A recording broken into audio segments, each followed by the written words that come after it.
And we're back, interrupted by a phone call there. Sorry about that. I couldn't turn the machine off. It was very bizarre. So where are we going? We have a whole interval here.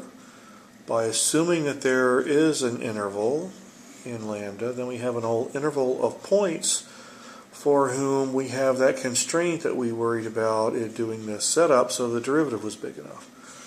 So since lambda is bigger than 1, then we can take this thing. If you multiply a constant that's bigger than 1 by itself enough times, you can make it as large as you want. So that means that we can make this thing as large as we want just by picking the n big enough. So here's the idea. We can choose n, how many iterations we're going to look at, so that we can make the following inequality true. And that is lambda to the n times x minus y is greater than 1. So wait, so what are we thinking there? X and y were the 2 points that we claim are in a common interval in lambda. Now, of course, these are all little bitty subsets of 0, 1, so x and y are pretty darn close to each other. And so that's the classic description of how far apart x and y are from each other. But we just decided that if we pick n big enough, then we can make lambda to the n as big as we want. In particular, we can make lambda to the n bigger than 1 over this guy. Because that's not 0, it's some number, because those two were constants. Once we found them, they were part of our assumption here. There are a couple of numbers, and so they have a non-zero distance apart, because they are different. So we can pick n so that lambda to the n is bigger than 1 over that, which means that product is going to be bigger than 1. And that's where we pull out our buddy, the mean value theorem. So we say something like this.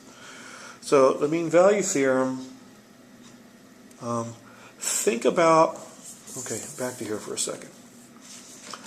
Think about the function nth iterative f as the function we're going to use in the mean value theorem. So like if the mean value theorem is often about a function f, think of f equals big guy nth iterate and apply the mean value theorem to that.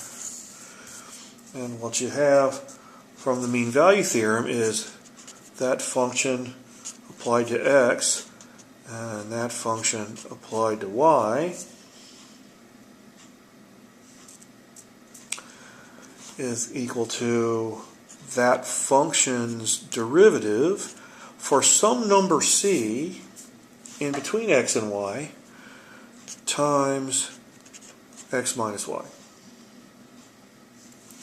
So that's for some c in the interval xy. That's what the mean value theorem says. That if you see how far apart the points are, and you see how far apart they are after you've done the function, then that's the change in y over change in x in the old language, right, is equal to the derivative at some point in between.